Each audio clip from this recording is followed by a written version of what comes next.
Council members, if you'd like to join us up front, we'll go ahead and reconvene our meeting.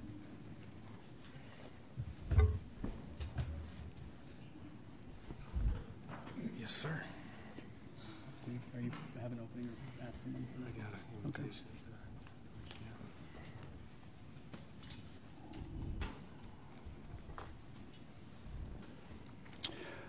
All right, ladies and gentlemen, we'll go ahead and get started. I think that might have been 9.5 minutes, but we'll call it close enough.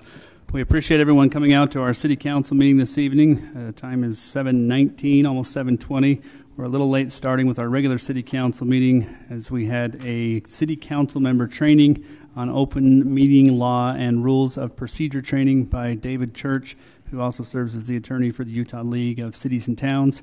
That is a separate recording that was done prior to this meeting, so if you have interest in going back and watching that meeting, you're more than welcome to do so. We ran a little long and took a brief break, so that's why we're starting a little bit late this evening.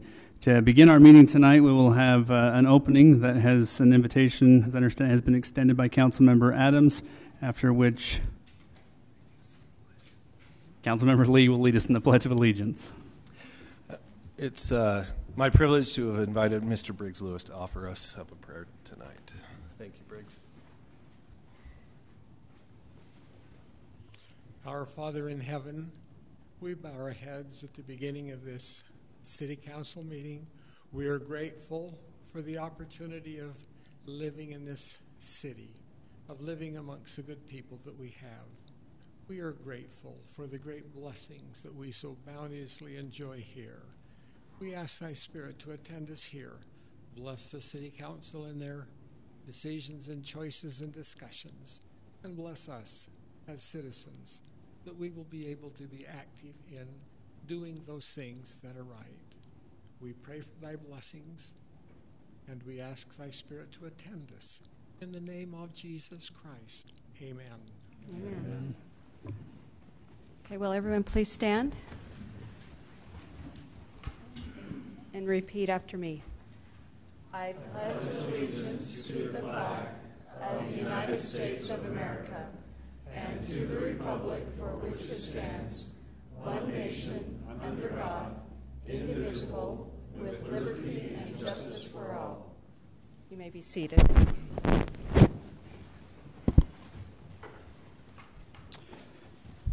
Thank you very much, Mr. Lewis and Councilmember Lee. Before we get started into the agenda items this evening, we'll have brief introductions. I'd like to point out that Councilmember Snell is joining us on the phone, so he is with us tonight and is joining us over the telephone. So he can still introduce himself, but I'm Steve Hyatt, Mayor of Kaysville City. Jake Garn, City Council. Dave Adams. Susan Lee, City Council. Larry Page, City Council. Chris Snell, City Council. Shane Scott, City Manager. Maria Devereaux, City Recorder. Andy Thompson, Engineer. Jordan Hansen, GIS Mapping and IT. Thank you, everyone. Also, before we jump in, this is something that may be just a point of recognition. We do have with us tonight two of our newly elected Kaysville Fruit Heights royalty. That could work as well. Royalty. We have with us Brianne Christofferson, our Miss Kaysville Fruit Heights, and we have with us Sydney Page, our Miss Teen Kaysville. And when I saw them here, they were just both crowned this past Saturday evening, and asked them if they'd like to maybe just say a couple of words. And they said, well, what would you want us to say? I said, hey, you're the one wearing the crown, so I assume you can say something. So we'd love to give you both just a few seconds if you'd like to come up and introduce yourselves. I know I just introduced you, but maybe add something. That's great.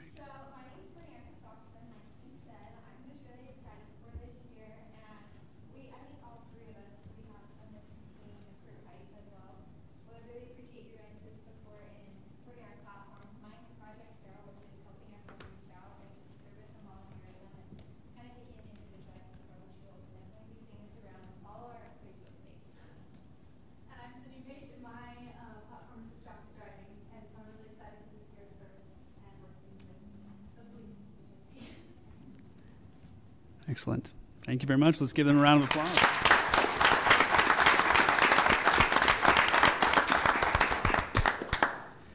Thank you. We do have agendas available as well on the wall over here to your left. You're more than welcome to grab one and check off as we move through tonight's agenda items. The next item on our agenda is call to the public. This is the time in our city council meeting when we open the microphone to all of you in attendance. If any of you would like to address the city council, we do ask that you keep your comments limited to 3 minutes. Our city recorder does keep track of time, and when you hear a beeping up front, that's an indication that your time has expired and need to wrap up your comments. So we also have no public hearings scheduled tonight with any of our agenda items. So if you'd like to speak to the City Council regarding one of tonight's agenda items, this would be your opportunity to do so. So with that, call to the public.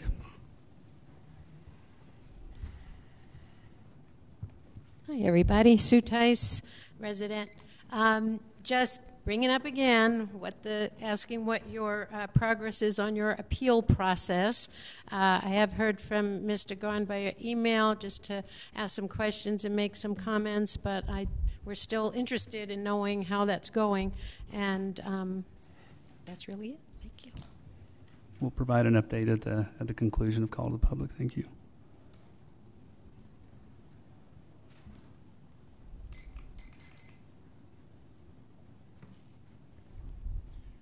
Brig Lewis, and I obviously can't tell any bad stories at this point in the meeting.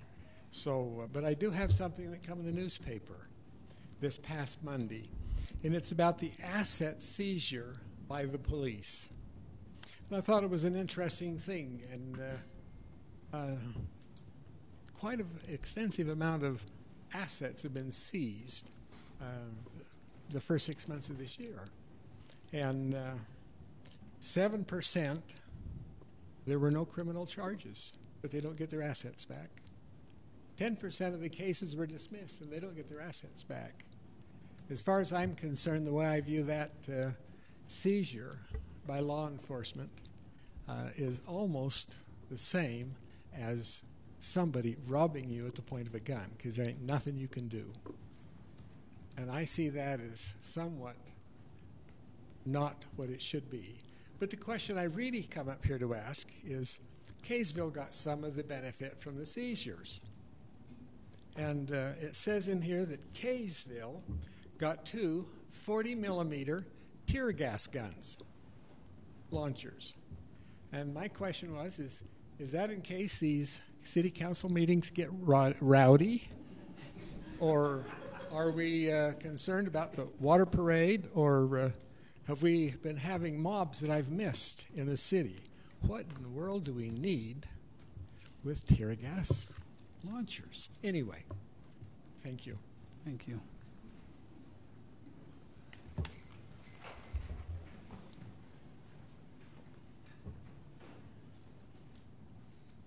My name's Dean Wall.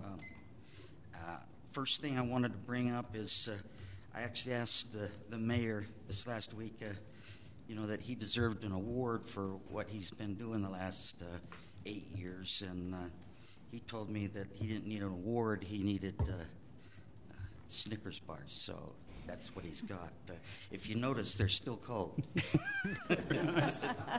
So, and the other thing I wanted to I did mean it more as a joke, but thank you very much. Yeah. I'll gladly eat them. But the next thing I had to ask is, I've noticed on 50 West and 200 South, they've had, some of them are double semis hauling dirt on both of those streets, and I'm not sure that they're zoned to have that. I'd like to know if that's a requirement. I have pictures of the trucks doing it, but I mean, there was one day last week where it was like every 15 minutes on 200 South that semis were. And these aren't just semi-trucks. They had trailers that they were pulling behind them, fully loaded up there. And I didn't get a chance. I mean, by the time I got in my car to try and follow and see where they went, I lost them. So I didn't know if they can do that or if that's illegal for them to do that on the streets. I mean, the streets are getting a little rough anyway. So thanks. Thank you. Thank you. Good evening. My name is Nancy Villamisar. I hope you're not tired of hearing me. I will never be tired of expressing my opinion. I remain opposed to the rezoning of the property immediately north of mine. I still have not heard any reason, let alone a convincing reason, why this rezoning application must be approved and how the use of the property as a storage lot for landscaping equipment will be an asset to my neighborhood and to the city. There must be other lots with the proper zoning already in place and distant from residential neighborhoods that Mr. Puffer could acquire and use for his business. I am, of course, opposed to the development agreement as well. I appreciate the people who have tried to suggest ways to mitigate the many problems that this business will bring to the neighborhood, but I see the agreement as making minor changes to a basically bad idea and that do not solve the problem. Just please vote to deny the rezoning. Thank you very much. Thank you. Any other items for call to the public?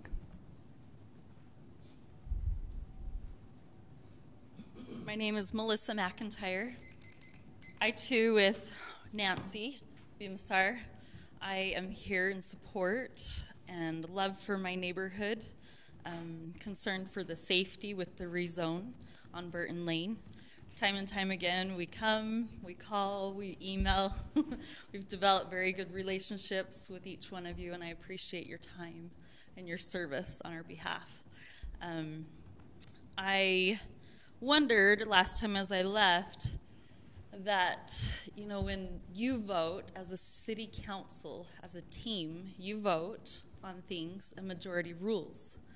I look at our concerns, how many have voiced their concerns, how many have came, how many have spent timeless hours researching and getting a little out of their comfort zones to do things, to stand up for what they think is right, and yet we're overlooked. I feel like the majority does not rule when it comes to residents, and that concerns me.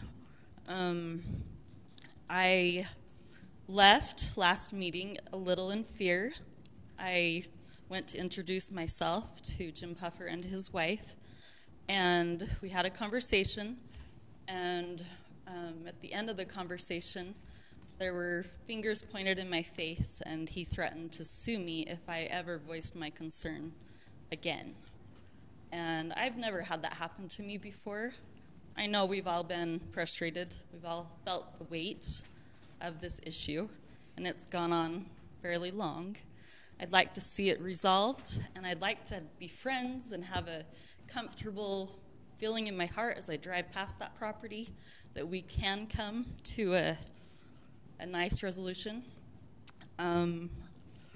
I just was very disappointed with that comment, and we've had a conversation since, and I appreciate, you know, his wife apologizing and he apologizing. It just was a little out of line, a little concerning for those things to be said to someone for the first time that I met him. So I'd like to just point out again, if we could look at the residents, the majority of who is voicing their concerns, and think of how that is also ran on your behalf. Thank you. Thank you.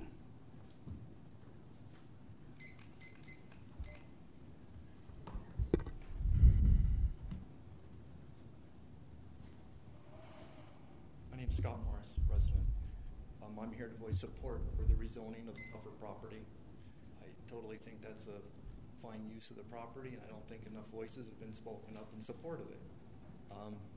I also think that the city has property close by near the substation off Deseret Drive, and that these agreements and requirements that you want to in place on that property should also be instilled on the city, and let them keep their dirt piles limited to 8 feet or less, have fences, have dust mitigation, and impose those same restrictions on the property that you own and lead by example.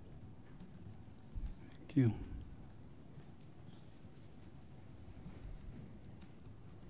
Any other items for call to the public? Seeing no other items, we'll close call to the public. We appreciate the comments that have been shared. I had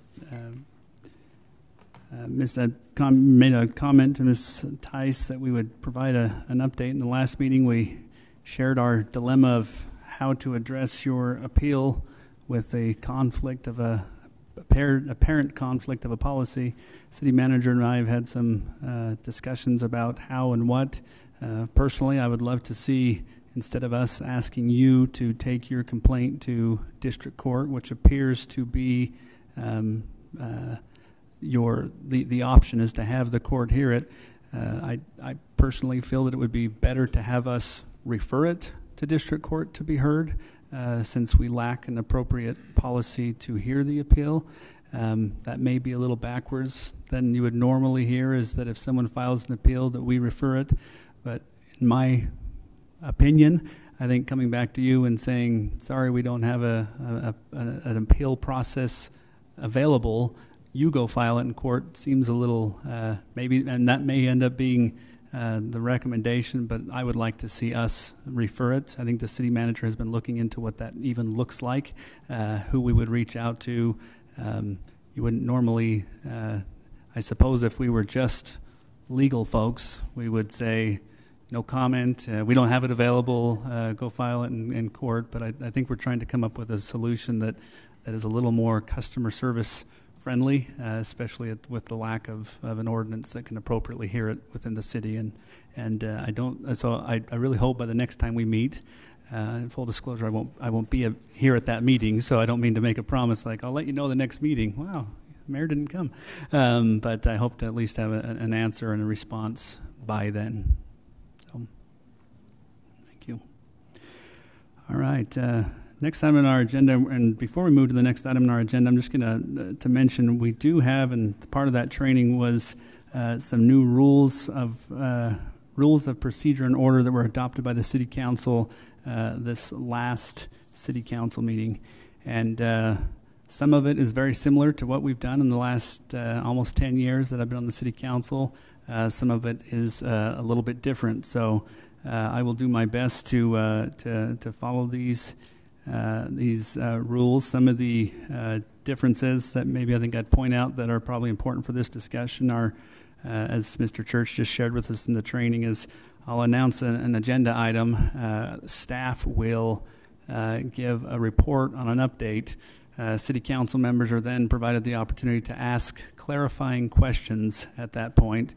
But the way our rules of order and procedure are written, that we would not have any debate or discussion until a motion is made. And so just make you aware of that. That's what brings us, that's how we'll be handling this, the next couple of agenda items. I will just, as I introduce agenda item number 3, this is going to sound like a broken record from a month or two ago. This item did receive a request to not put this item on the agenda because a development agreement was still being worked out. As I reviewed the agenda, as I reviewed the actual motion and the meeting, you may recall that I said several times, let's give some time to review this agreement and table it for 2 weeks. And I think the phrase 2 weeks was used probably 20 times in that discussion. The motion, however, did not specifically say 2 weeks. So there could have been argument that it would have been totally appropriate to leave it off of the agenda, but I did feel like that the expectation was set by many of you that you may show up tonight and expect to hear something. So if the council ends up taking action to table this for 2 weeks, it's one of those things like, really? And there was some argument to say, just don't put it on and tease these people or make them come back again. But that's the reason for doing so. So with that, let me introduce agenda item number 3, consideration of a development agreement and rezone of 1.53 acres of property at 1450 South Burton Lane from the R120 single family residential to the LI light industrial zoning district. Mr. Thompson, Mr. Scott, which one of you are going to give us an update of where we're at? Go ahead. I think we're all aware of the property located just Burton Lane. The request is to rezone the property to light industrial use to accommodate a landscape yard. That's been reviewed. It's been suggested that a development agreement be put together to mitigate the impacts that this type of use may create. That development agreement is still under review between the two parties. As we understand it, they've been in discussion with each other and felt like if they had a little more time, they could maybe come to some sort of agreement.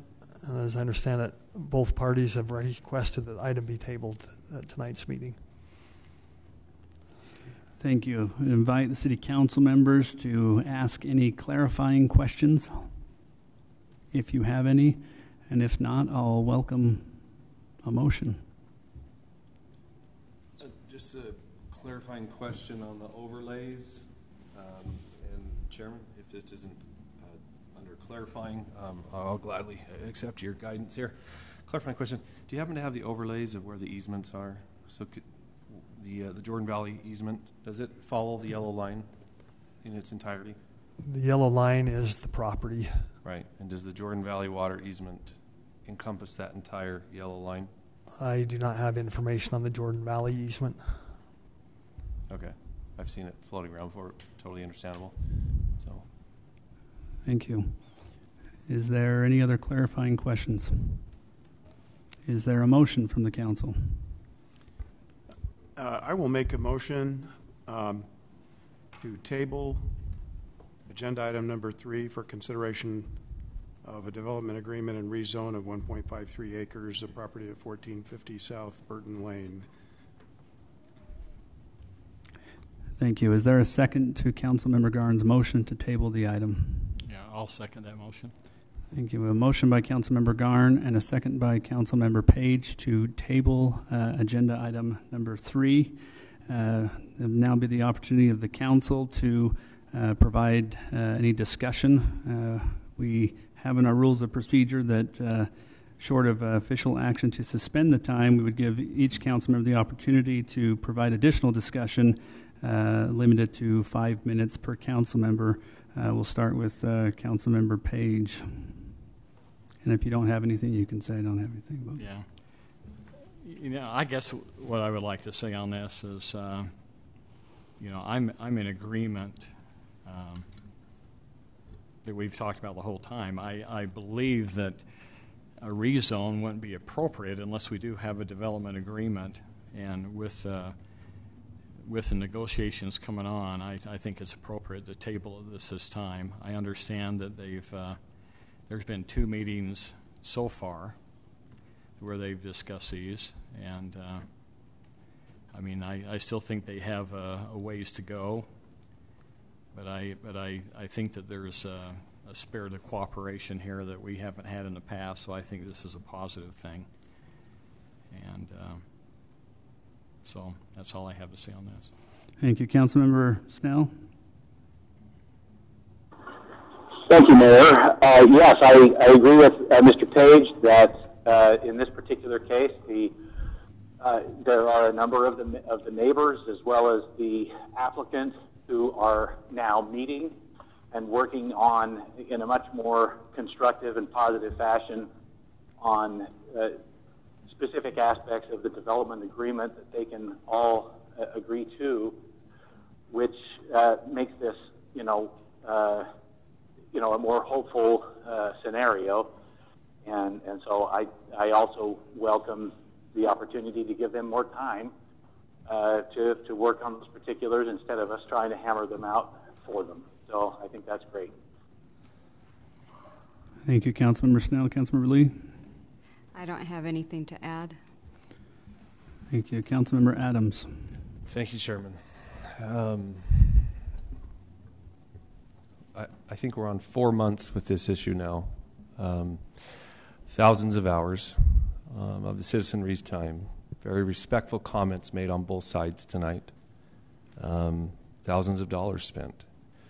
I find trouble.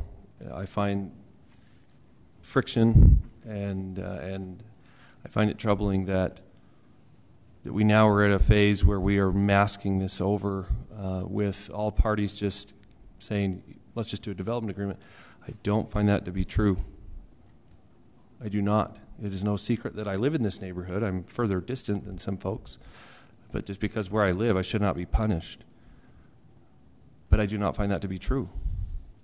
And that is not the conversations that are conveyed to me. Now, I do believe that maybe some of the temperament has tempered on both sides. I appreciate that there was an acknowledgement tonight, that there was an apology made to you, Melissa. But having said that, and underneath that context, that does not mean that these folks are supporting the development agreement. They're still firmly and steadfastly in denial and begging all of you to listen to them, but they feel weary and worn down, and they feel defeated. And what are we to do when we emotionally defeat our people? What are we here for? The rule book could guide itself. It would not need our beating hearts. But we're here to help understand. No problem, Larry. Okay, and we are here to interpret. I want to speak, if I may. I don't know the gentleman's name who spoke on behalf of support for Mr. Puffer. Sir, I agree with most of your point. I like what you said. I too feel, my personal feeling, that the city operation ought to be kicked out, which hopefully would make you even happier, but at least regulate that operation to what we're even talking about regulating this operation to. It does feel Mr. Adams, you need to direct your comments to the council, not to the audience, per our new rules of procedure. Thank you, Mayor. Learning curve. I'll ask you if I do that again. That would be the appropriate way, right? Get your permission, right? Yes. Okay. So. Thank you, Chairman. So, we just got the rules like 5 minutes ago, taught to us. Thanks. I would say also that it just seems very off. It seems very off. If the shoe doesn't fit, why are we forcing it to fit? And you know what? We could find a harmonious balance in perhaps finding. It was offered that perhaps Mr. Puffer could go back to the location where he was, which was on city property where some of his equipment is now. You know, perhaps I think there could be a fair marketing of that property, and as long as it's in an open market, then Mr. Puffer could go back over there. But I've received a letter from the acquisition. I don't know what his formal title is, but from the acquisition and land manager from Jordan Valley Water District, and very explicitly in their rules, there are no trees allowed to be planted. And I've got yet to check. But as PUEs go, as public utility easements go,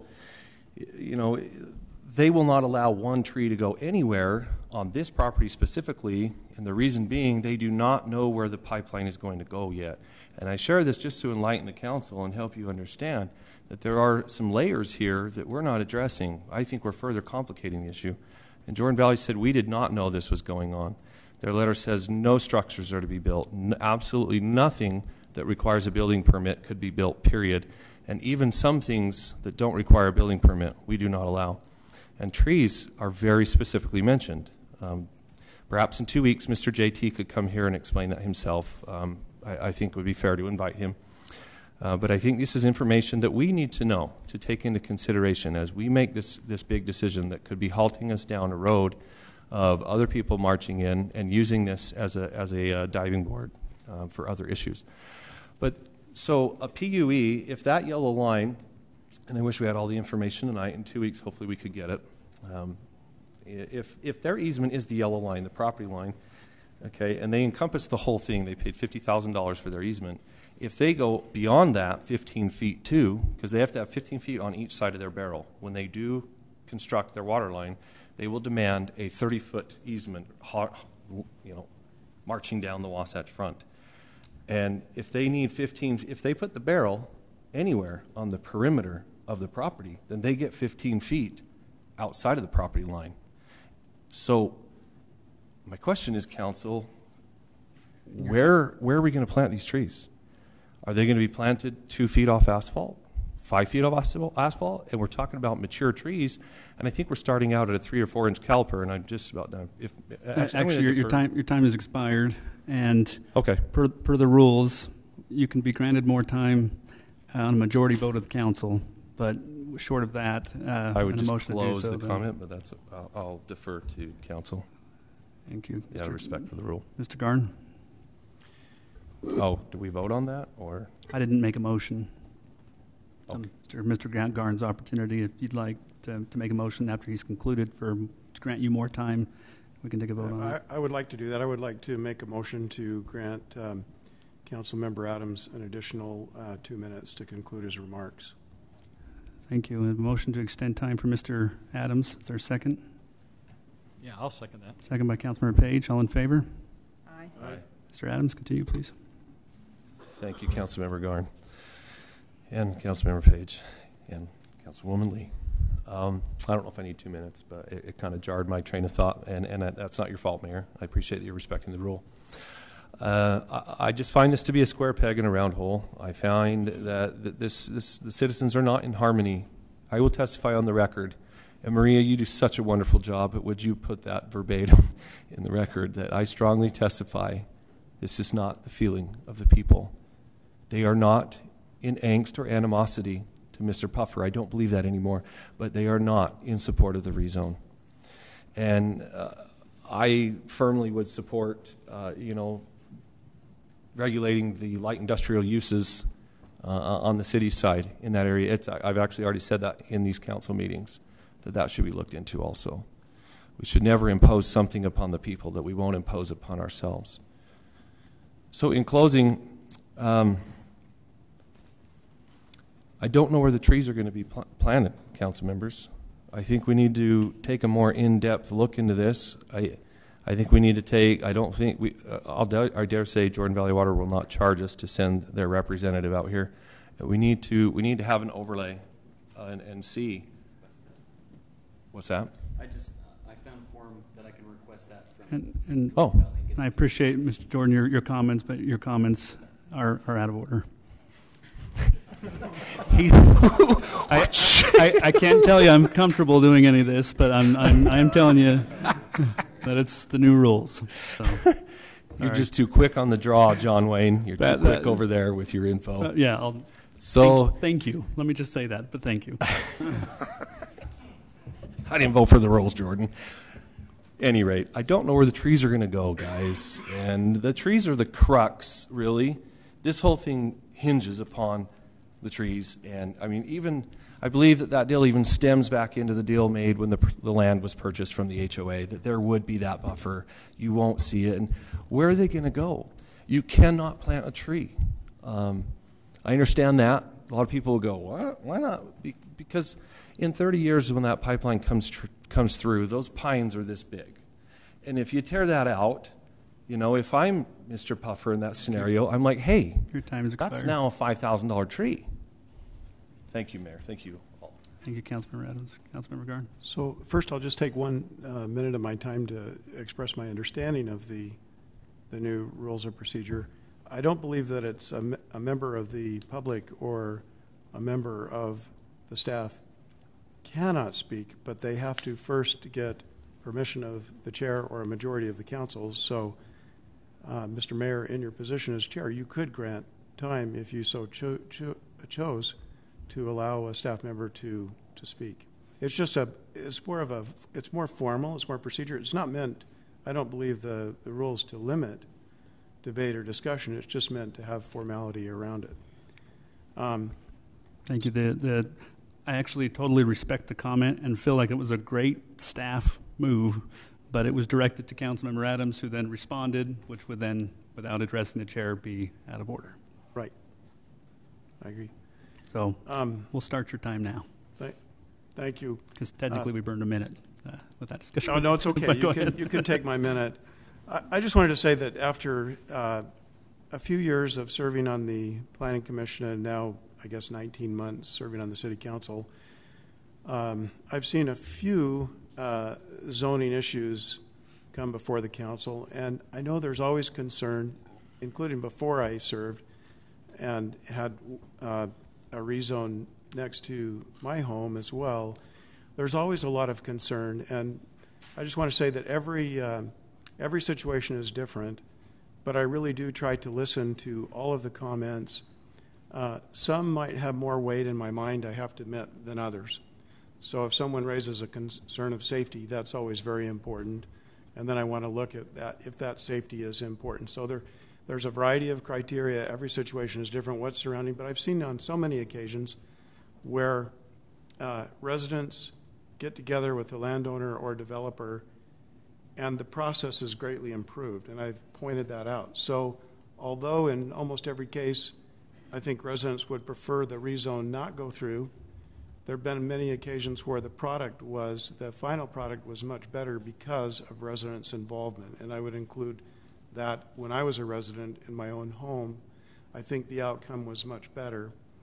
So I just offer that, and for that reason, I think it's important to table this item so that some of the remaining questions regarding the development agreement, or even trees on the easement. I believe that on an easement, the easement holder can agree, to a tree being placed, but that would be maybe important to know. Otherwise, the development agreement criteria could not be fulfilled, and we'd probably better know that before going in. So those are more legitimate reasons, I guess, to table the item, and that concludes my comments, Mr. Mayor.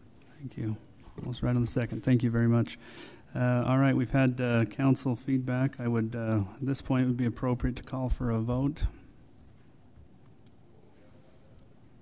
Councilmember Garn, would you like to start a vote? Aye. Nay. Aye. Aye. Aye.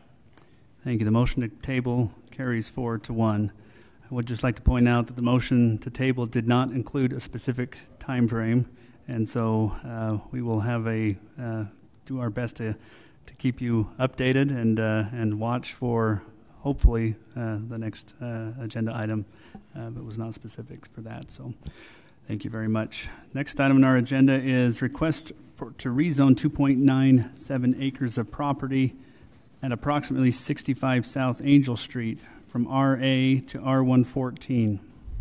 Mr. Thompson. This property is located on Angel Street, just a little bit north of the soccer park, as you can see here outlined in yellow. This item was reviewed at the last meeting. The request is to rezone it from its current zone of RA. A requested zone is R114. And in anticipation of subdividing the property, those preliminary plat approval is not on the agenda. This is the plat that's been proposed. Last meeting, the Planning Commission recommended approval subject to single-level homes on all lots. The City Council, at the request of the developer, indicated they thought it was only necessary to place the restrictions on the westerly two lots at the back of the cul-de-sac rather than all the lots. It was felt that since that was different than what the public had heard at the previous meeting, that those public should be noticed, that was being considered and given another opportunity to express their opinion. Ivory indicated that they went and knocked the doors and passed out flyers to those homes. City staff also sent a letter notifying them of that issue and that it would be discussed at tonight's meeting. So the issue tonight is to consider the rezone itself and what conditions you may want to apply, if any. Thank you for that report. Any clarifying questions from the council? Mr. Mayor, one clarifying question for you, Mr. Thompson. So I was with you all through the report till the end, but I wasn't sure what the sort of conclusion was. So is Ivory happy to go ahead with the original condition placed on the property, or did they agree to, or did the feedback from the neighbors indicate they would be okay if only the back homes were ramblers? I mean, what was kind of the end of that process? We didn't inquire as to the opinion. We just notified them of the discussion. Okay, and so Ivory's perspective is they at this point they would like to proceed with having only the back lots be Ramblers and the others allowed to be two-story at their discretion. That's my understanding. They're here if it becomes necessary to ask them. Thank you. Can we, Mr. Mayor, could we ask them that question? Sure. Is there a representative from Symphony that would like to address Mr. Garnes? I'm sorry, Ivory. Ivory, thank you. There could have been worse ones. They're a good builder too. Chase Freebairn, Ivory Development, 978 East, Wood Oak Lane, Salt Lake City. Thank you, Councilmember Garn. To answer your question, yes. So, and to go back to the Planning Commission, I jumped the gun and kind of felt that, okay, it's not too bad a restriction to restrict the entire subdivision to Ramblers. That seemed to be a hot button issue, but we looked more into it. It's really just those back two neighbors that had the biggest issue. And then in addition, we didn't want to limit our entire project to one product. We wanted to provide some diversity and allow our home buyers to choose. And so by restricting the back two lots, we felt it satisfied those back two neighbors. In the Barbers to the south, they've indicated to us that their biggest issue is with water, which will come later with the development stage, with engineering.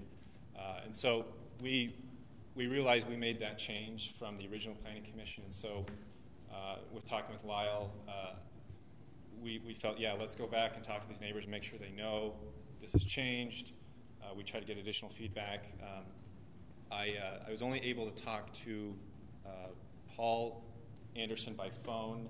The others I couldn't catch home, but I did leave our letters on their doorstep, and I never heard any additional comments. So it was those three that had concerns, and the back two was mainly just about the height of the home in Rambler versus two-story. So, but we feel by restricting just those two lots, that addresses that issue, and that is an accommodation to them. But to limit the other homes to all the homes, we felt, on second thought, was maybe too much of a restriction and in limiting our home buyers.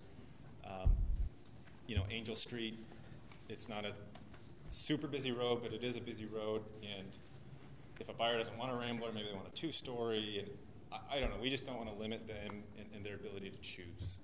So. Thank you. Any other clarifying questions from the council for Mr. Freebairn, thank you.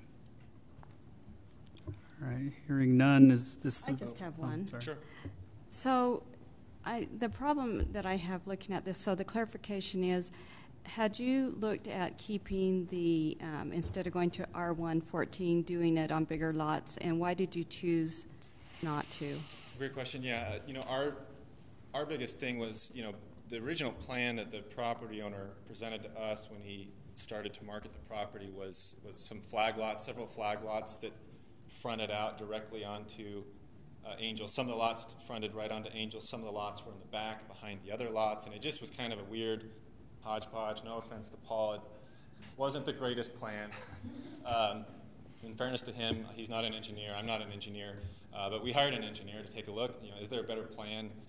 We felt this plan was the best neighborhood feel rather than flag lots. All of the neighbors we've talked to have agreed.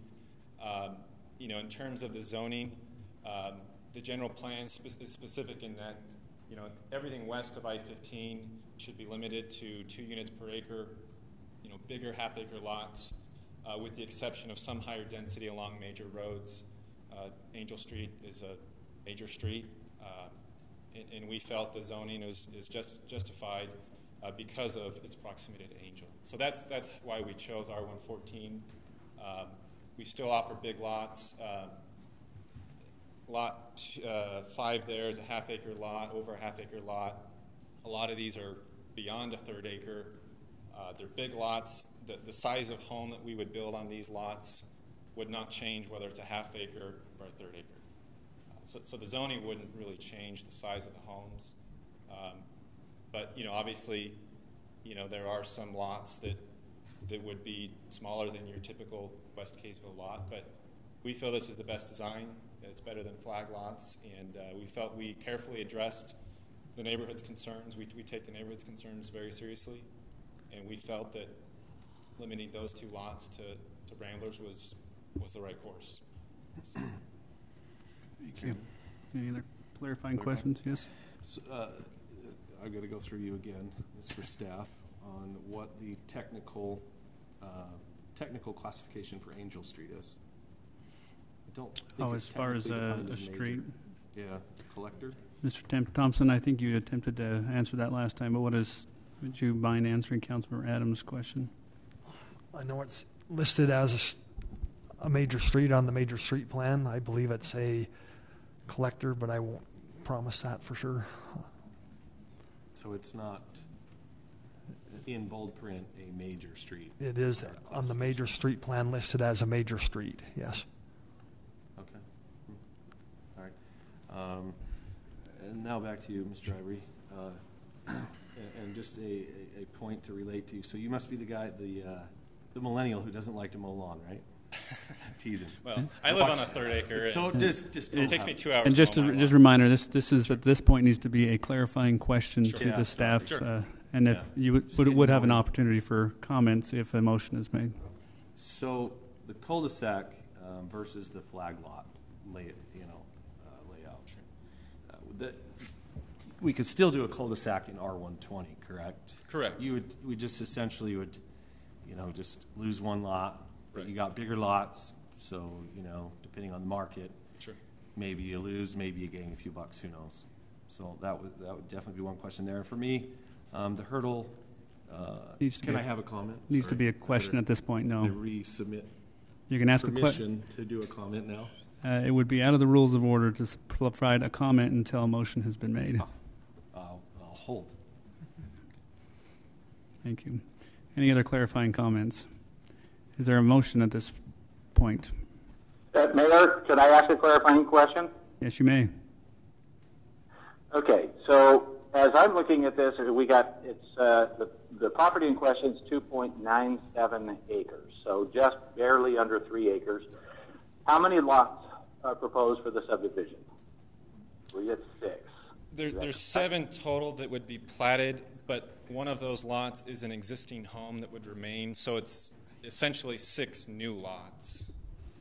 Did you hear that? Okay, what is the total density then for the subdivision? It's at 2.97 acres. Yeah, 2.97 acres. It's 2.36 units to the acre. Okay, so 2.36 if you count the 7th home on the 7th lot on the property, the existing home. Correct. That's not significantly in excess. It sounds. Mr. Snell, if you have a comment, Mr. Snell, that would be a comment we'd ask you to reserve after a motion has been made. If you have additional clarifying questions, that would be the appropriate time for this. Sure, I should have addressed it in the form of a question, I guess, but that was essentially my question. Was what is that density? We've now got that answer. Thank you. Thank you. One more clarifier. Sure. What would the density be without the existing farm home? Well, we'd have to meet the R120 requirements, so it'd be, probably 2. But if we run the math, is it like 3 to the acre if we took out that? I think essentially we'd come down to 5 lots. I don't have my calculator on me, but yeah, we'd be consistent with that, is my understanding. But our argument, I don't know if I'm here to make an argument yet or if I'm just here to answer questions. I think you're just here to answer questions right now. That's fine. But you probably will answer some, Sure. maybe follow-up, or we'll provide you an opportunity after we've heard from the council if a motion is made. Just one more quick question. Which one is the existing farm home? Yeah, so it's not actually a farmhouse. So the existing farmhouse, which is right on the corner, the inside lot on the north, that's an old farmhouse that unfortunately cannot be moved. It's so old that if we tried to move it or save it, it would probably crumble. So that home will go. The home to the north is fairly new. New meaning it's built in the last 20 years, and that home would remain in ownership by Mr. Hanson. Thank you. This point would be appropriate for a motion if someone would like to make one.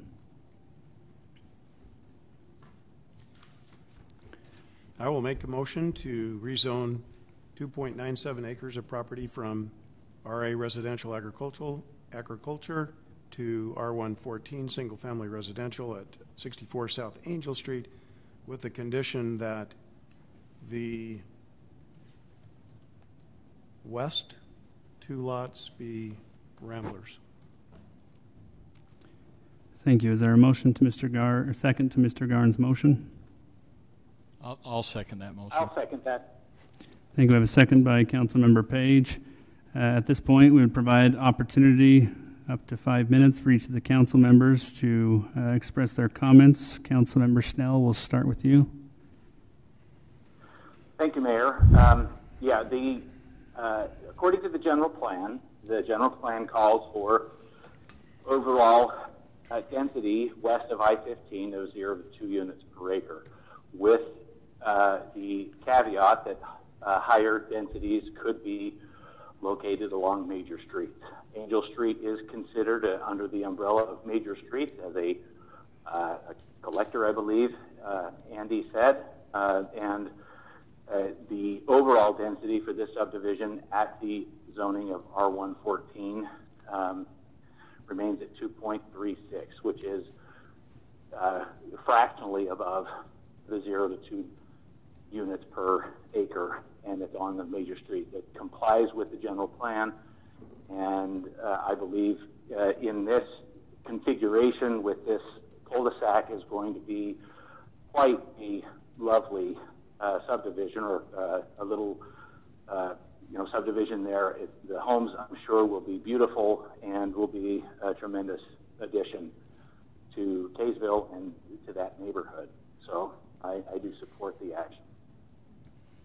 Thank you. I don't have any comments. Councilmember Lee?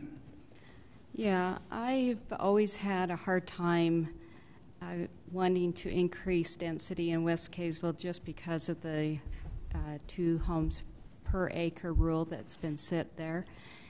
And when they did update the general plan this last year, when they had that as part of it, that it would allow for increased density along major roads, in my mind I was thinking it would still meet the rule but would be under the R1LD umbrella. I never thought it would mean to increase the density like this. I know that there is the R114 over in the Hill Farms area. I have looked into that, and I know that they, overall, if you take in all of the acreage that they are putting into it, it still meets the 2 houses per acre rule. That's what I was told. Anyway, but what would cause me to have the biggest disagreement with it would be if the neighbors were here and voicing opposition to it. But it seems like that they have come to an agreement and they're okay with it. I haven't heard anything other than that. So, and of course with the stipulations on it. So anyway, that's all I have to say. Thank you. Councilmember Adams? Thank you, Chairman. My comment was similar to the R1LD. I too kind of feel that way about it, so I echo Councilwoman Lee's comments there. And I wish it was that. I ran your math last time. I don't have it before me. I think you're 20 to 25,000 square feet shy of being able to fit in with the R1LD. Under this current layout right here. Now, we're in a rezone request and we're really delving into like plats, but we're here, we're doing it. And I offer my empathies to the landowner, because just a little ways up the road, we do have Hill Farms. And without, once again, math in front of me, going out of memory here, Hill Farms, and this is not in contention with your comment in whatsoever, I don't believe it meets the 2 per acre in the R1LD. And it had clever ways of even getting it to meet what it did meet, which is not 2 per acre. I like the R1LD simply because it seems like it's a balance that keeps harmony in West Kaysville. I have to say that for me, though, there's just principles there that don't resonate with me. I fully understand it, But on the comment, not the comment, but on the topic of who was reached out to, if just the 3 that had made comments, I want to thank staff and thank you guys for taking the time to go back and do that to our residents. I think that is beginning to slowly inspire trust amongst people. Like, hey, thanks for letting me know that perhaps things are going a different direction and giving me the chance to come back. Thank you all. But beyond those 3, I feel it's also part of my responsibility and duty to watch out for, the 10,000 out there. I would love to see it fit into an R1LD and keep some of the sprawl, or perhaps go to a half-acre configuration. I'll save the speculation. That's not fair on my part. I come from this world of real estate, but different field for the last decade. But I don't know if it would be such a cost detriment to stick with the R120 or not. And I'm, and to be fair to you guys, that's obviously, I want to offer empathy again. We're not trying to force anyone to lose money, but we're also trying to say, hey, look, what standards are we upholding here? So that's my comment. The R1LD would certainly help it, fit and echo with what Councilwoman Lee says. And, for me, I can have my opinion all day long, but I live on the west side of Kaysville, not West Kaysville, west side of Kaysville. It seems to be a topic in town. I like to call it West Kaysville. But I live out there, and so I believe I know the consensus. And at any rate. Thank you, Councilmember Adams. Councilmember Garn. Thank you, Mayor. Not wanting to add any additional comments that have already been made, but just an observation that the surrounding homes to the west of this property are similarly sized, probably a little bit smaller, and they were, of course, under the, not R1LD, but the PRUD that allows open space to do the 2 units per acre. However, in this case, the additional 6 units, I don't know, didn't think of this until now, but if you were to do the calculation, I realize it's not part of the HOA, but as a practical matter, pragmatically speaking, in my mind, the reason I would vote aye for I will vote aye for the rezone is because it fits in so well with the surroundings. So every situation is different. This fits in nicely, and I'm not an engineer either, but it seems like a pretty good design, and I'll conclude my remarks. Thank you, Councilmember Garn. Councilmember Page. Yeah, I spoke with staff today, and the most, if we kept with the current zoning with agriculture or with the R120, we're looking at 5 lots. It's the most we can put on there. And we're only 3/100ths of an acre of missing 6 lots. So in reality, if we did that zoning, all of them would be actually substantially more than a half acre. There currently isn't any zoning between an R114 and an R120, I guess, unless we went to Europeans and hectares, whatever they do. So there's nothing we can do on that front. I think it does fit well. I really like the idea of a cul-de-sac versus coming out on Angel Street. I think that's really important, not only safety, but down the road, I think that's going to be an extremely important thing as Angel Street becomes more and more crowded. I grew up on a street that now you can't even pull out on in Layton, where it used to be, where it wasn't. When I was a kid, there was hardly no traffic on it, and it is going to increase. So I'm in support of this, and I think it fits nicely in the neighborhood. As with Councilman Lee and Councilman Adams, I agree that the big concern that I have with West Kaysville is that we need to be careful how we put these in, and the reason is the infrastructure and the traffic control and everything else. We're limited in Kaysville, and so I would be opposed if we did a lot of this. We need to look at every circumstance. Thank you. Thank you. Mr. Freeburn? Yes. I'm happy to yield you a moment if you'd need it to address any of the comments from the council. Sure. No, we appreciate all those comments. I appreciate your concern. And, you know, obviously this is different.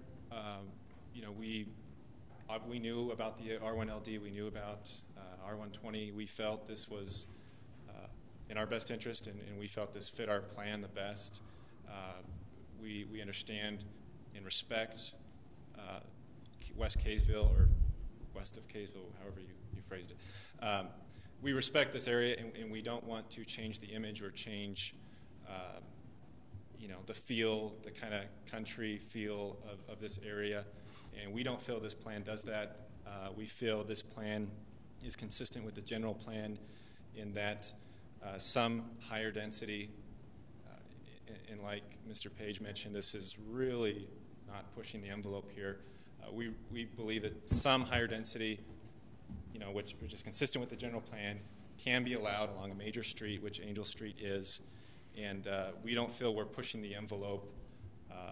We're not cramming anything in. These are still nice, big, open, usable lots that will fit large homes, beautiful homes, and it's something that the neighborhood will be happy about, we believe, in the end. And so, you know, I think it just goes back to the general plan, honestly, that, you know, in some circumstances, along a major street, there can be some exceptions. Does it work with every property in West Kaysville? Probably not. Majority, I'd say probably not. But I think this is a unique circumstance, a unique property. It just fits so well. And that's kind of the first time I saw this concept, I just noticed, wow, this fits like a glove. This feels good. This looks good. And, you know, we're not here to push anything on you that you don't want to do, but we just felt this is such a great plan that, you know, let's take this before the council and see what they think. So, but we look forward to a great project, and thank you for your time. Thank you. Council, we have a motion and a second currently on the table. At this time, I will call for a vote. Councilmember Adams. Very much respect the owner and developer and appreciate your transparency and honesty. And I'd love to speak to you in the hallway, but sadly, principally, it's a nay. I'm going to say nay. Yay. Aye. Aye. Aye. Thank you. The motion to rezone 2.97 acres of property from RA to R114 passes with a vote of 3-2. Thank you, everyone. Next on our agenda is Burton Substation fencing bids. Mr. Scott. Mr. Mayor, there was a obligation on the city's part to fence the Burton Lane substation for multiple reasons, probably at the behest of the HOA in the neighborhood. Our power company put this project out to bid, used BidSync and our website and several other methods. We had just 2 companies that bid on it. As you can see in your packet, those bids are very, very close. But we felt good about the low bid, which would be our recommendation to approve the bid of $54,348 from Custom Fence. Thank you. For the staff report, any clarifying questions from the council? Can we put the layout up on the screen? Hopefully that's clarifying. I rule that to be a clarifying question. Thank you.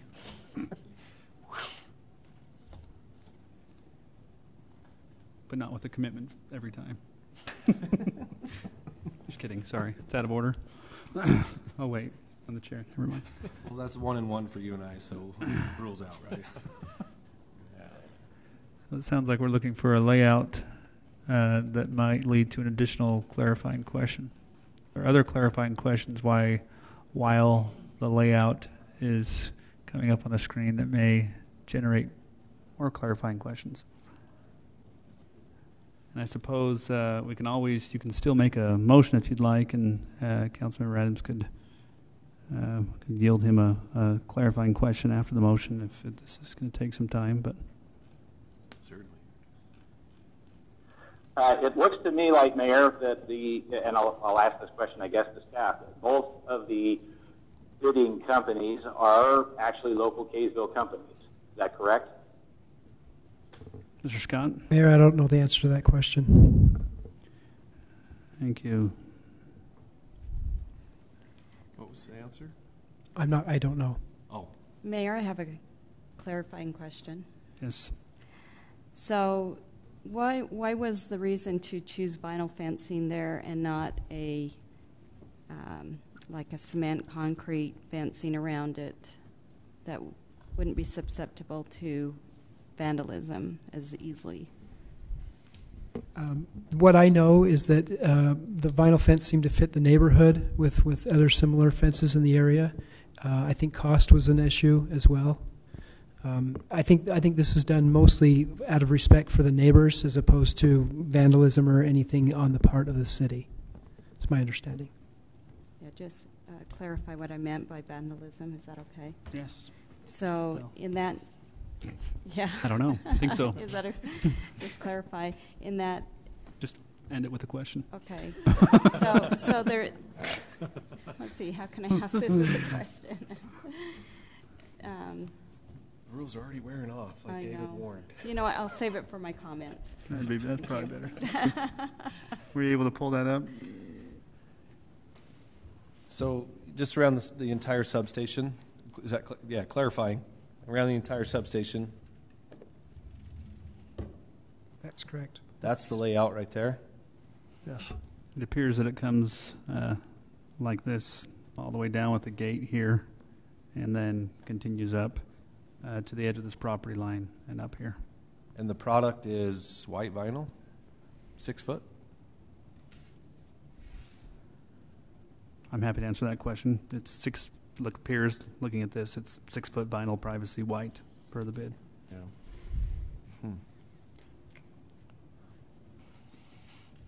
Any other clarifying questions? If not, this would be an appropriate time where I would welcome or invite for a motion to allow for additional discussion if needed.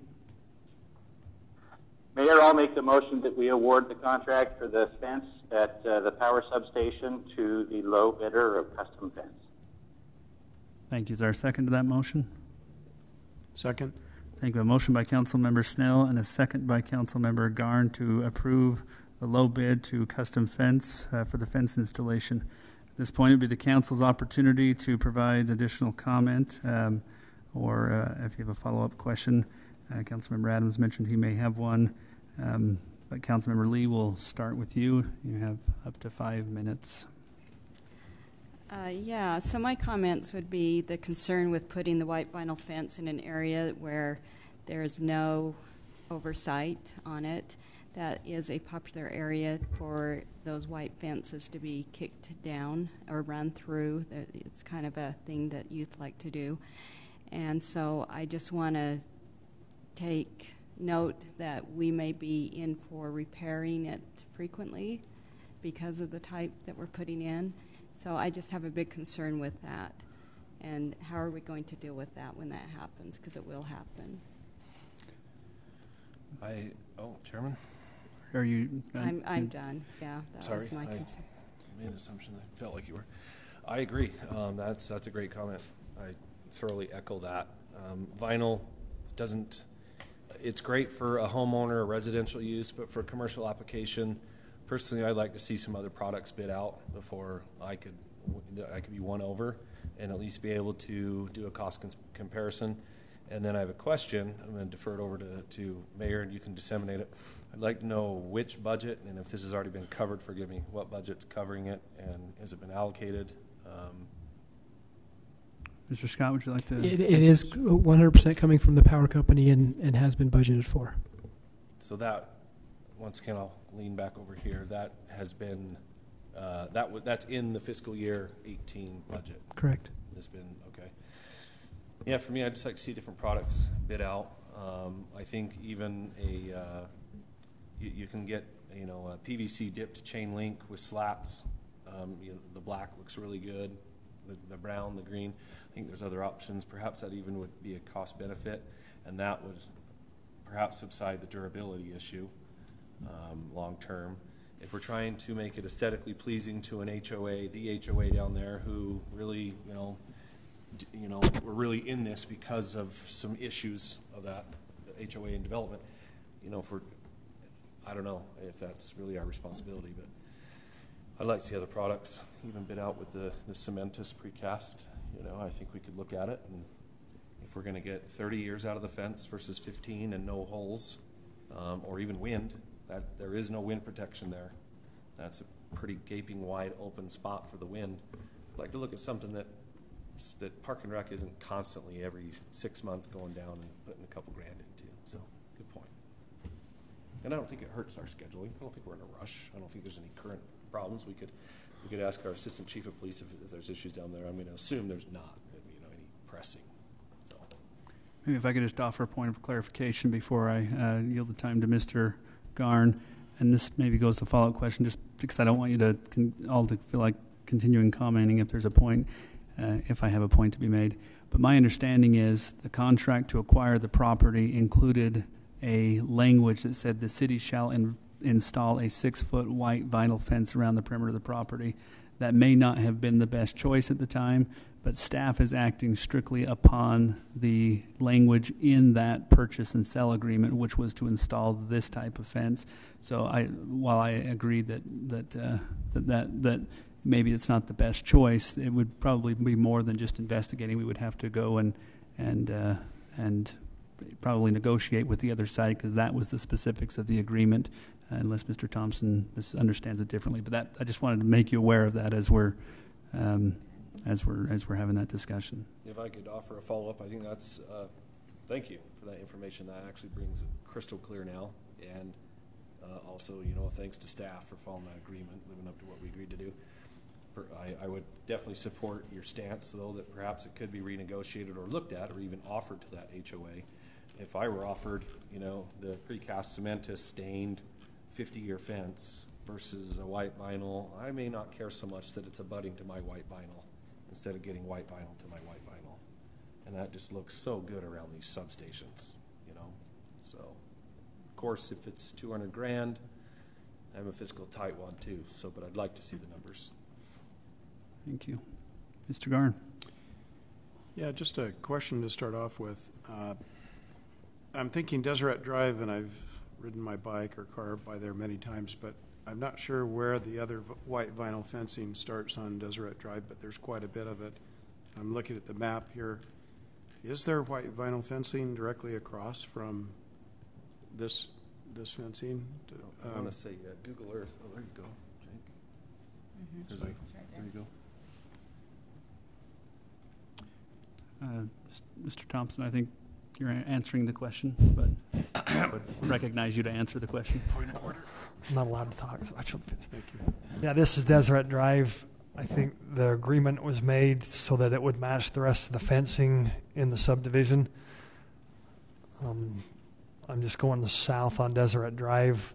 You can see the west side has similar fence to what we're proposing all the way down the road.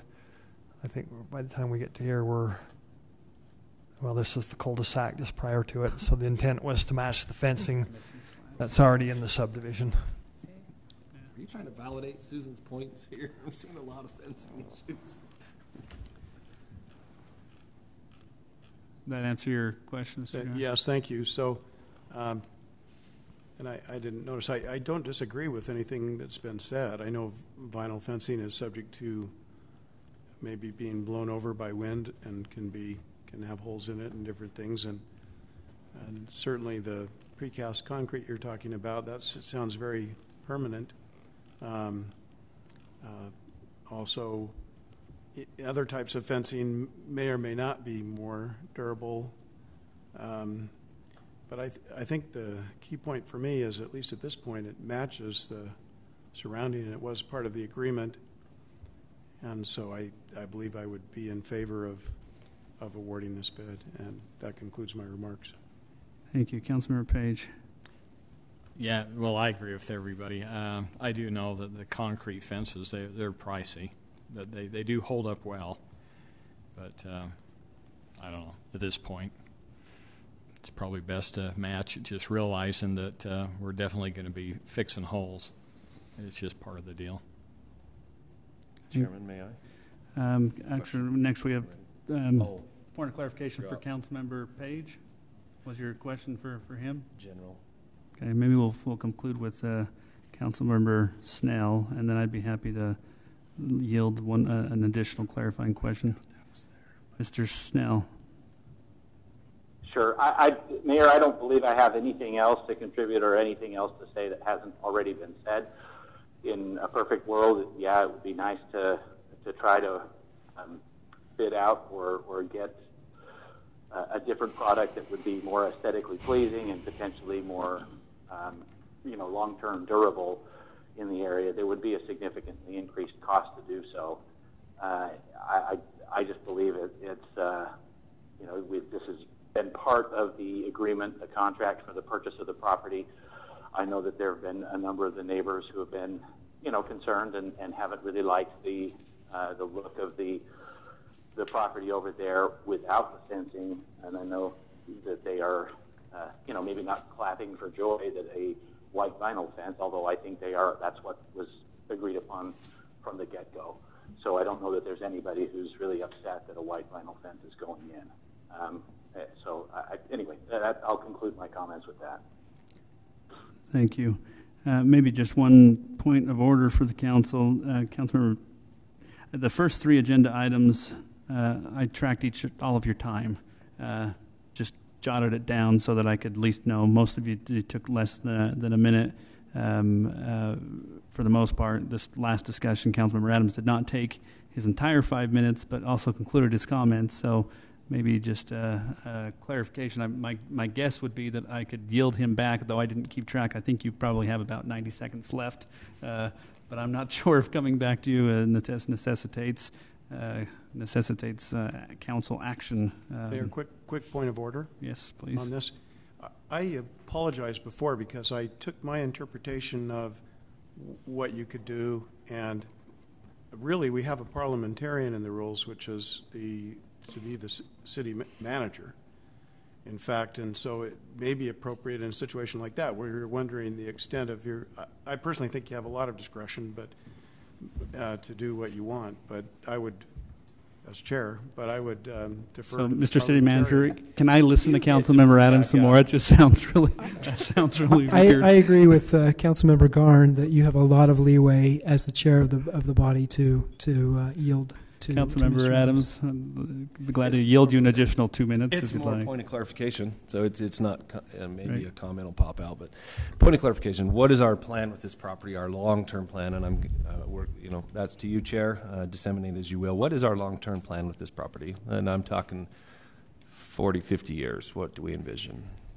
Mr. Scott, would you like to answer that? I don't have an answer for that today. Go ahead, Mayor. If I narrowed it to 10 years. Do we have a 10-year?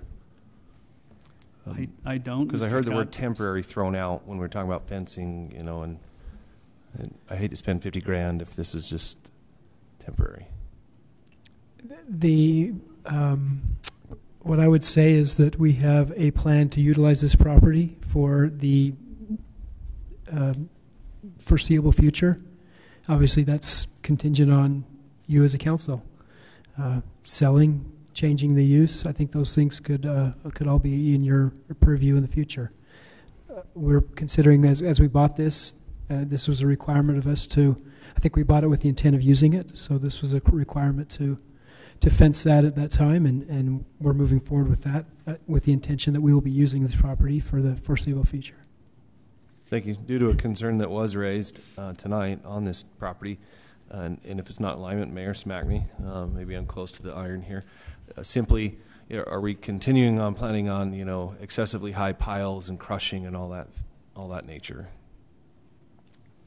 I think our public works director has a plan for this area. I think it would ultimately result in those piles being either minimized or gone, but I'm not prepared to speak about that with a lot of detail.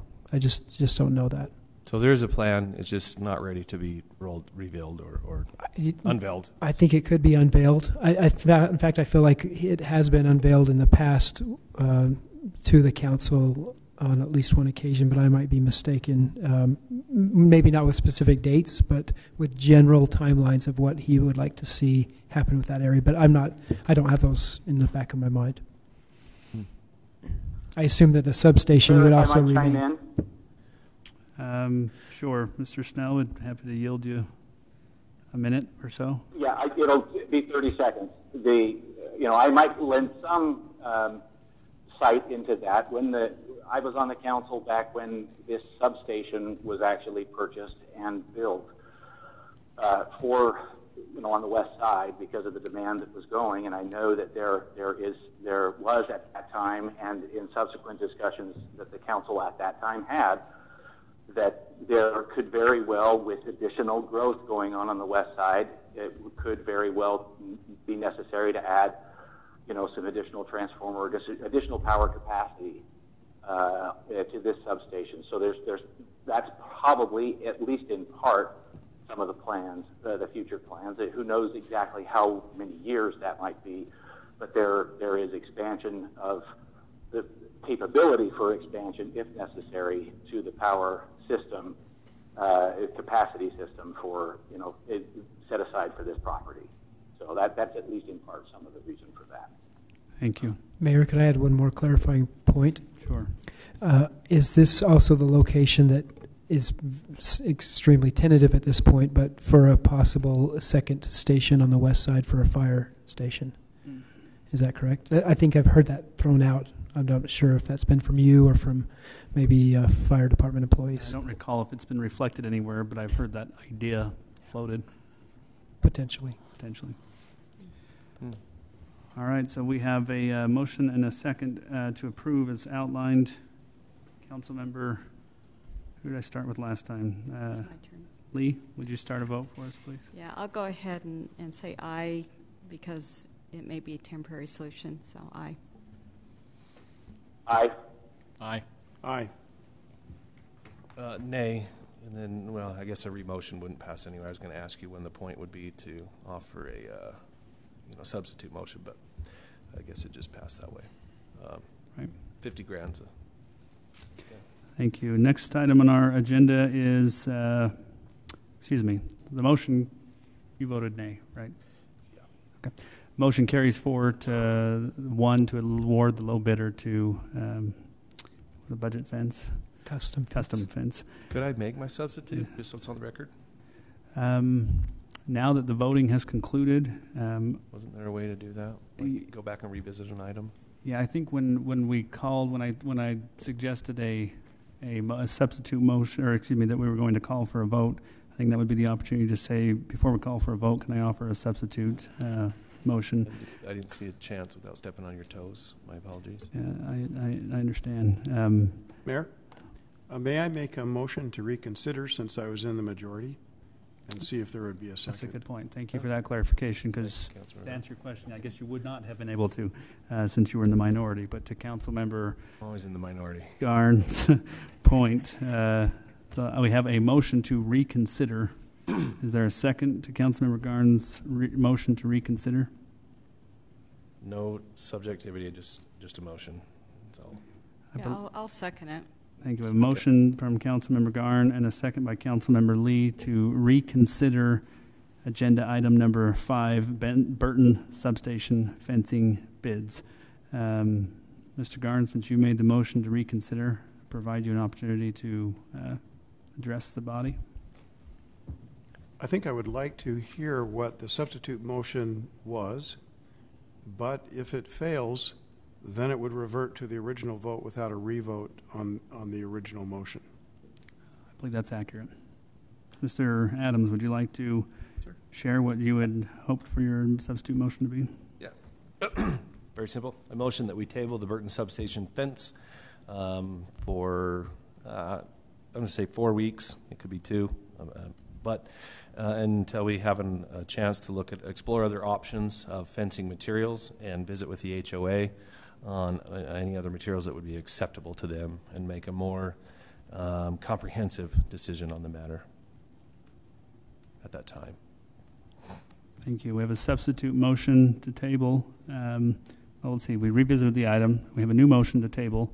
The agenda item number 5 for 4 weeks to explore other options as outlined. Is there a second to that substitute motion on the revisited item? You know, I think that's reasonable and deals with what I'm concerned about, so I'll second that. Thank you. So we have a motion by council member. We have a new motion, substitute motion. It's kind of weird because I guess it's not really a substitute motion since we revisited the item, but it's kind of a new motion to the revisited item to table it for 4 weeks to further explore. At this point, since we're back in, I'll rule that we would have the opportunity to comment additionally if needed, though I'm not sure it's needed. But any additional comment? Yes, Mr. There are 5 Thursdays in August, so 4 weeks will not be a regular council meeting. So would you like to amend that substitute motion to the recalled item to say to our first meeting in September? Yes. Also seconded? Seconded. So we have an amended, substituted motion on the revisited item to table this until the first meeting in September to provide staff an opportunity to determine if better materials are appropriate. Councilmember Adams, certainly I don't think we need to take 5 minutes each to talk about this, but anything maybe briefly to add? Just 2 things. We'd like to obviously this is rhetorical, I'd like to explore the other options of materials. Well, 3 things, and then explore the HOA's feelings upon such. And the third would be that actually gives quite ample time, perhaps, for Mr. Scott to visit with his director and kind of 2 of his directors, it sounds like. There could be a theory on a fire station, and there's a potential maybe solidifying plan out of our public works department. That would give them time to come back and say, here's what we're thinking of doing. And, you know, this is like a 30, 40-year plan, and that would help weigh in, say, a product that was $75,000 that's going to get us 20 more years of life and not be a maintenance issue. I think those would help weigh in and make a very comprehensive look at what we're doing here. $50,000 is substantial, anyway, to me. Can I add one more comment to that? You can when it's your turn. Oh, You studied these rules, didn't you? I did. I had a lot of comments about make sure you do this right. So pressure's on, Councilman Tarn. Yeah, I think I acknowledge certainly the idea that if we had more time, we could explore other options. I guess my concern is at the end, what would the end of that process be? And I think my vote would still be the same for a couple of reasons. One is the additional money, where we've had some budget surprises recently with healthcare costs going up and different things. The end result would be to spend more money. And the other reason would be that because we may not be sure, could be fire station, could be something else that goes on that property in the future. It may be smart before we know the ultimate use to put a more temporary fence to improve it now, rather than put a more permanent structure, which I'm not saying it would, but could limit opportunities to do something else with it in the future or make it more expensive to make the change. So if we are unsure the ultimate use of the property, it may be better to have a more temporary solution for the time being. Thank you, Councilmember Page. I'll give you an option as soon as we're concluded, if you'd like to. No, I have nothing to add. I think it's been covered. Councilmember Snell? Anything additional to add? I agree. I don't think I have anything to add. Councilmember Lee? Yeah, my going back to my original concern is the vandalism and not having anybody over there to watch it, because nobody's going to be living there where this fencing is. And so what I would say is, if this is considered, when you discuss with the HOA, to make it a point to say, we understand you want the white vinyl to match everything, but you're more open to the vandalism. There was a white fence that the HOA had along the back edge of the west side where no homes were, and that is constantly being kicked down and vandalized all the time. And I think it is a real concern, something that, we're throwing $50,000 at this. I would like to see something, have them reconsider maybe allowing us to put something that isn't so open to being vandalized so easily. Thank you. Councilmember Adams, did you have a clarifying question or point? I hope that it comes out that way. Yeah, I really like both comments here. The vandalism concern and also the financial concern. I share those, definitely. I'm not trying to spend more money. I'm trying to spend it wisely, or just have a more comprehensive look. But if we're looking at a temporary basis, I think you could satisfy the vandalism concern, and we got to put something up temporary because we don't know maybe perhaps what we're doing. We have two departments maybe competing for it a little bit, and who knows? I mean, this council will change before those ever come to us, probably. Unless the fire station's right around the corner issue. But what if a chain link with white slats is acceptable to the residents? What if they go, yeah, we don't want to see our tax dollars spend 50 grand on a 7 or 8 year fence and then you tear it all out and throw it away, when you could spend 25 grand of our tax dollars, give us a chain link right now with white slats, satisfies boom finances, it satisfies concerns of vandalism, it's a much more durable product.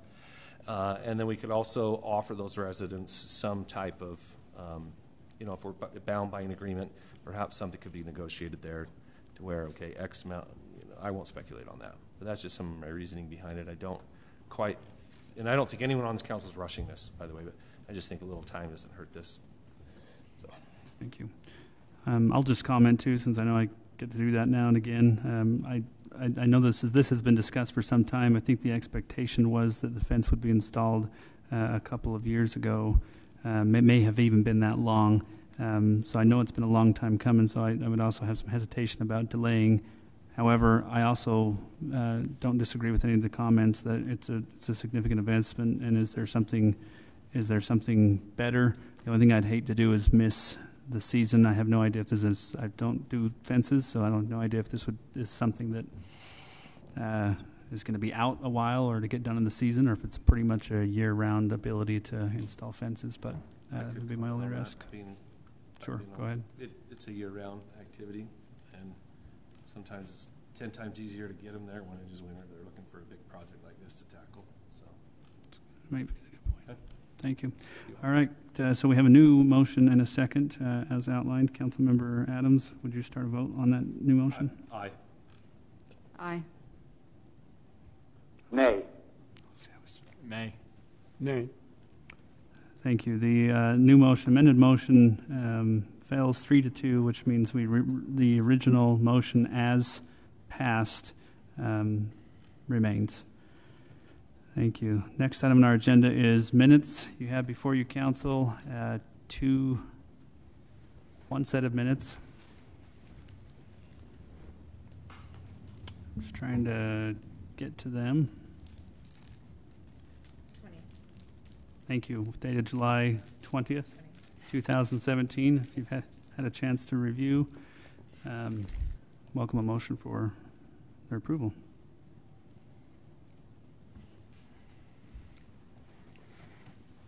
Yeah, I'll make a motion. Mayor, I'd make a motion to approve. I'll second. Second in line there. I'll second that. Sorry, Mike. Gotta be fast. Thank you. A motion by Councilmember Snell and a second by Councilmember Lee for approval of the minutes. As outlined, any further discussion? I don't think we need a roll call vote, so all in favor say aye. Aye. Aye. Any opposed to approval? Any opposed to the approval of minutes say nay. Thank you. Voting is unanimous. Next item we have is a review of calendar. My links are not moving here. You have before you, council, a 3-month calendar.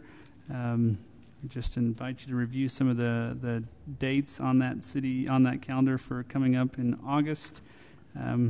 As many of you are aware, we don't talk about specifics for elections, but just remind you that the official election is August 15th. Welcome you, encourage you to study the candidates, and many of you, all of you that are registered voters should have received a ballot in the mail. We also have cool cars and cold cones, or is it cold cones and cool cars? It's one of the, something in that order. Assistant Chief, you're nodding at me. On Saturday, August 26th at 11 a.m., certainly at Heritage Park, a great event. We welcome all of you out to that meeting. And then looking further into October, and I think most of those dates are pretty standard. So next item we have on our agenda is, and actually I just have to notice when we did the agenda, I did not notice or realize, and it's probably because of item number 8 is worded, we omitted unintentionally council member reports from the agenda. And council member reports are not listed on here, but I think it would be appropriate. Our rules of order provide council members at least 3 minutes to report on areas that they are working in currently with the city as part of their responsibilities. And we'll go around and provide each council member up to 3 minutes to do that if you'd like to do so.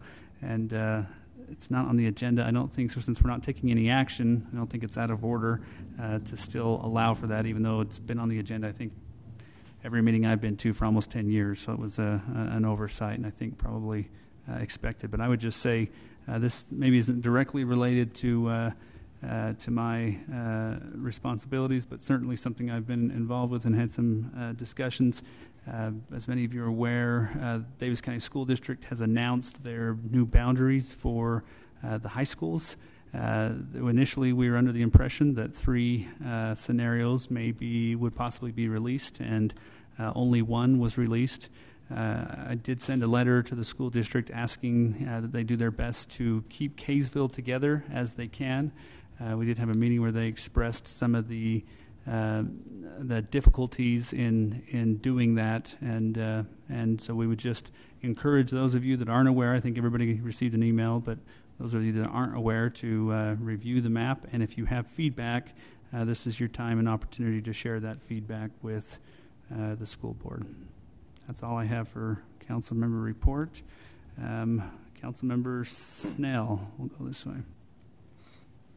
You have a council member report? Yeah, I will I have a report just quickly, an update on the pickleball courts. I know a number of you on the council and probably a number of people in the audience tonight have already been on and used the pickleball courts. They are being heavily used. It's been a wonderful facility for the community. We are having our first tournament actually this coming week, a week from right now. We'll be hosting a tournament, and virtually all of the different play levels as well as positions in that tournament have been filled well in advance, and so it looks like it's going to be a great thing. Plus the lights being out of town, I don't know if the lights are completed as of yet, but I know they are underway at this stage. And are very near completion. So the entire project is almost done. Thank you, Councilmember Snell. Councilmember Page. Yeah, it's one thing I just like to express to the city how much I appreciate the roads up around our area. That there's been a lot of work done. In fact, you mentioned earlier about the big trucks, and I think what that was is grinding. That they grinded the roads, and they brought in those big semis to haul away the tailings from it, as they went through the process. So, but it's great. I've had a lot of people mention that how much they appreciate the roads, and they're very nice. Thank you. Councilmember Garn? I do not have a council report for this evening. Thank you. Thank you. Yours is the shortest. Councilmember Adams. I am the anomaly, so I don't have an assignment. So I just have a couple of things that to express to the people of this great city. Echo the road comment. That's great. I love that some of the roads in your area are getting done, and other areas are too. It's awesome to see roads being aggressively taken on. Just a couple comments, like as we noticed here tonight, that on some of the things. By the way, I think it was a great meeting. But like on the fencing thing or whatnot, I think that's something that if we did go to the work session starting at 6 p.m. and then formal session at 7 p.m. Like other cities do around us, a lot of those things we could grab some more education. You saw here tonight that we're, I'll speak for myself. I was looking for some additional education myself, and that work session would really help with that. And there is an open format for that, so many cities around us do it. Once again, just lobbying for that. Anybody who saw the rules session earlier tonight, you'll acknowledge that, and I have, and this is not the mayor. I fully believe the mayor, would be fine with this on the agenda, but I could never seem to get that one on the agenda. And also the second one would just simply be that in our city, we're a heavy city manager city, and I know we've had some talks about this, and I'd love to, sidebar face to face just to explain the theory on it more. I think we're in a little bit of a disconnect. Just that the body, like Farmington, Centerville, and Fruit Heights, that I'm lobbying once again just to put it on the agenda for discussion or put it in a work session, that this body has the ability, if needed to be, not to step in with any kind of day-to-day operations. No way. Not that whatsoever. I'd like to kind of have this point to clarify that and offer that respect to you. But it simply would be just in the event needed thereof, and I personally feel that it would never need to be exercised. I think we have some great department heads right now. And, in total clarity, what it means is that this council, if needed, could kind of step in and bolster with Shane together, or bluntly could override Shane if needs be and step into a departmental head issue. I'm not saying there is any right now. I'm not at all.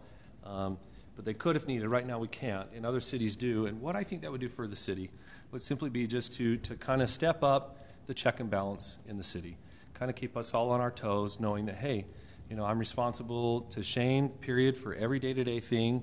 But if something really derails, then I'm going to call us the board of directors for a moment, could step in if needs be. So once again, lobbying for those 2 points to become on the agenda. I don't have an assignment, so I don't really have a report. Hopefully you'll forgive me, Chairman, and thank you for the time. Thank you, Mr. Adams. Mr. Garn? Oh, let's see. I'm sorry. Did I go the wrong way? Yeah. I keep my directions in order. I got 3 different things I'm trying to take turns with everybody on, and it's just... I'm impressed how you have that in your head. Nice. The only item I want to report on is we met this Tuesday as a power commission, and the commission is getting closer and closer to starting to give recommendations to the council. And it was decided that rather than try and lump and group everything together in one big recommendation in one night, that they would start to do little bits and pieces of it. So it'd be easier to understand, because the things they're getting into are quite complicated, and which I'm very impressed. They've really taken on, and they've gone and crunched the numbers, and they're really getting into every aspect of it. So hopefully we'll be seeing this in the next couple of months. Great. Thank you for that report. So you were the last one, and thank you too, for Councilmember Lee, for your service there. I recognize that, and I know it goes the same. Those additional meetings outside of our meetings kind of make that first and third Thursday a little more often, but we do appreciate your participation there. Thank you. I think that concludes Councilman reports. Next on our agenda is closed session pursuant to Utah Code 524205-1B, a strategy session to discuss the purchase, exchange, or lease or of real property, and pursuant to Utah Code 524205-1CD, a strategy session to discuss the sale of real property. There are only a few times that we can excuse the public for a closed session. This is one of those times, and the intent of this agenda item. Closed sessions can only be entered into by a 2/3 majority vote of the council, which means we would need to receive a motion to move into closed session and have at least a 4-1 vote in order to complete that. So with that, I would welcome a motion to move into closed session. Do we need to adjourn first and then? No. Okay, so I'll make a motion that we move into closed door meeting. Second. Thank you. A motion by Councilmember Lee and a second by Councilmember Garn. We'll have a roll call vote on this item. Councilmember Page, will you start a vote? Aye. Aye. With David saying they're not necessary, it could be publicly done. Nay. Aye. Aye. Thank you. The motion carries 4-1. We will be in closed session, and we'll take unless there's any objection, we'll take a 5-minute recess and reconvene in closed session.